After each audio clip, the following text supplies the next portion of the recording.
Pemirsa, kembali lagi kita di program Kopi Sore dan pastinya juga masih bersama Muksin dan juga Syahrul Razi yang merupakan Dewan Pengurus dari IPO atau juga Ikatan Pemuda Aceh Utara yang pastinya juga mungkin dari program-program mereka ya, dan tentu juga buat para pemirsa yang berasal dari Aceh Utara gitu ya, pasti sudah mengenal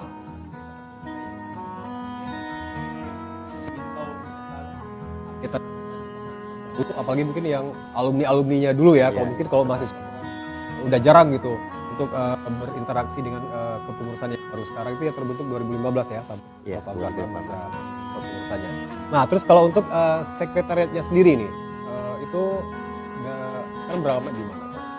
Untuk sekretariatnya itu berada di Kampung Laksana, Jalan Tongkol nomor 30. Oke, itu di Jalan Tongkol nomor 30. Kampung Laksana. Iya, itu semua pengurusnya di situ ya, sekretariatnya di situ. Kemudian kita juga di situ di asrama putranya, asrama Ikatan Pemuda Aceh Utara yang putranya. Kemudian kita juga punya asrama putri, itu berada di Lam Gugup di belakang Masjid Syuhada. Ya. Kalau dulunya sih dari informasi kita dapat gitu ya, jadi jarang gitu ada asrama putrinya gitu ya. Nah tapi kalau di Aceh Utara ini memang sudah dari tahun sebelumnya memang sudah ada asrama untuk putri juga. Pertamanya kita asrama putra di Jalan Tongkol nomor 30 itu sudah lama sekali berdirinya. Saat itu Aceh Utara itu masih bergabung antara Biren dan Kota Luxma, itu masih satu ya. Dan kemudian untuk asrama putrinya itu pada tahun 2006 di bawah kepengurusan Prof. Abdidar yang sekarang Rektor Unima. Itu berdiri Mbak putrinya ya. Jadi benar-benar itu total gitu ya. Jadi itu mungkin informasi juga nih buat para pemirsa, mungkin ada teman-teman gitu yang mungkin punya kendala gitu. Nah sebenarnya sebelum kita ngomongin tentang program-program dari IPO ini, nah jadi saya juga pengen tahu dan juga pemirsa di rumah juga, itu syarat untuk misalnya bisa tinggal di asrama baik itu putra atau juga putri gitu. Mungkin ntar lagi banyak nih adik-adik dari mahasiswa gitu ya yang mungkin ke Banda Aceh yang mungkin punya kesulitan, waduh ini belum dapat tempat tinggal. Nah mungkin bisa dijelaskan gitu bagaimana sih sistematisnya, syaratnya gitu. Kita di asrama itu juga kita bentuk pengurus asrama putra dan putri. Syarat untuk bisa menempatinya itu cukup dengan rekomendasi daripada organisasi lokal.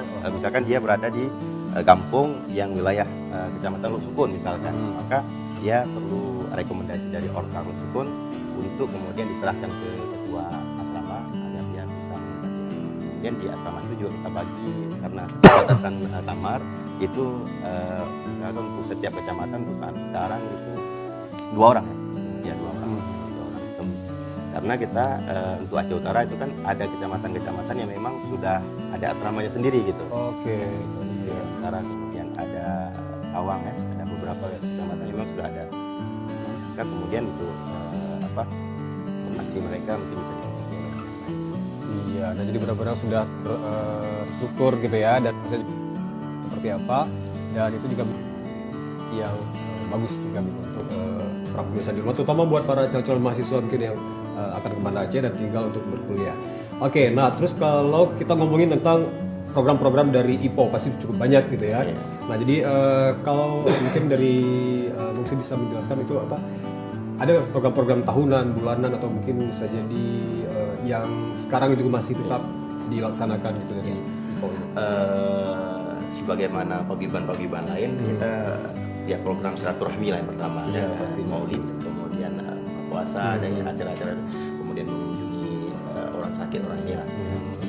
Tapi kemudian di kepengurusan kita coba gagas pada tahun 2015 kita buat IPO Cup pertama. Yang kemudian yang pada tahun ini juga insya Allah kita buat IPO Cup kedua yang open. Kemudian Tahu Ado untuk ini yang kedua. Yang pertama kita buat di 6 titik, kemudian pada Februari kemarin kita buat di 26 titik dengan jumlah sekolah ya 80 SMA kemudian kedepannya yang kemudian kita harapkan ini juga akan berkelanjutan karena kita di Aceh Utara ada sekitar 856 56 kecamatan kampung kita coba ingin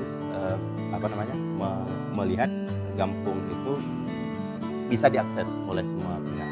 Jadi kita coba gagas dengan membuat training untuk pemuda yang kemampuan di bidang itu untuk dapat menghidupkan web Gampung. Iya. Insya Allah ini akan kita laksanakan pada tanggal 22-23 ini. Oke. Semangat. Iya, nah jadi cukup dari sekian banyak program-program tahunan atau juga bulanan yang tentunya juga digagas oleh IPAU ini, itu salah satunya itu tentang pembuatan web Gampung ya. Nah jadi ini sudah ada Syarul juga nih yang merupakan ketua harian dari IPAU dan sekaligus penanggung jawab untuk kegiatan web Gampung ini. Nah mungkin Syarul bisa sedikit menjelaskan kenapa sih bisa tergagas gitu ya untuk bisa membuat website untuk di kampung-kampung gitu ya, mungkin punya alasan tersendiri atau gimana tuh bisa? Ya. Berangkat dari beberapa pengalaman di beberapa kampung di khususnya di Aceh Utara, kita lihat ada beberapa bantuan dari pemerintah untuk masyarakat yang itu terakhir kita dengar dapat laporan dari masyarakat bahwa bantuan pemerintah itu tidak tepat sasaran. Nah kemudian warganya protes bahwa kalau semacam ini bantuan yang harus dikasih kepada ini tidak adil segala macam, lebih baik pemerintah nggak usah memberi bantuan kepada masyarakat tersebut. Nah, kemudian masyarakat menyalahkan pemerintah dalam hal ini. Dari masyarakat juga mempertanyakan bagaimana kinerja pemerintah, kenapa tidak tepat sasaran setiap ada bantuan ke masyarakat. Saya nggak tahu bagaimana fenomena yang terjadi di masyarakat, tapi kami coba ingin mencari solusi kenapa ini bisa terjadi. Karena hampir semua kampung yang kami kunjungi di Aceh Utara itu tidak pernah membicarakan bagaimana solusinya terhadap permasalahan bantuan pemerintah yang salah sasaran ini. Hampir semua kampung tidak pernah membicarakan itu. Yang mereka bicarakan adalah pemerintah tidak tepat sasaran dalam setiap programnya. Tapi mereka tidak pernah mencari solusi apa kendala daripada di semua. Nah, saya duduk dengan beberapa kawan-kawan melihat beberapa ini, kemudian berkesimpulan bahwa karena tidak adanya informasi kampung, makanya siapapun yang akan memberi bantuan kampung, maka ini akan jadi blunder bagi siapapun, tidak saja pemerintah semua. Jadi karena tidak ada informasinya ini, jadi kami mau menggagas bahwa setiap kampung harus ada web minimal untuk profil kampung. Seperti itulah yang coba kita membuat.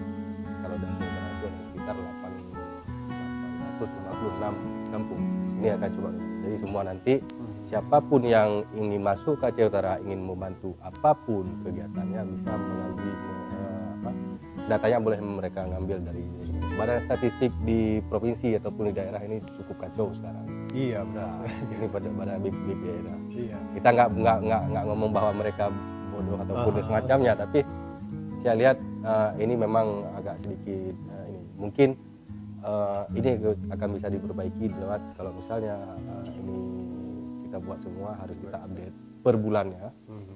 Saya pikir informasinya lebih akurat di sini daripada di BPS itu sendiri. Iya benar. Nah mungkin karena juga saya juga pernah mendengar informasi tersebut gitu ya. Karena kalau dari data statistik dari duduk segala macam ya, itu memang benar-benar masih seperti saya katakan tadi agak sedikit blur gitu. Mungkin tidak ada update-annya gitu. Apalagi juga buat orang-orang yang ingin menyalurkan bantuan gitu ya. Nah jadi mungkin dengan adanya website ini itu juga bisa informasi lebih akurat dan tepat sasaran, dan tentunya juga kalau nggak salah itu dan aspirasi dana desa gitu ya yang mungkin di pemerintah untuk desa-desanya bisa lebih terarah, dan tentunya juga dengan adanya dari program website yang dibuat oleh IPAU ini.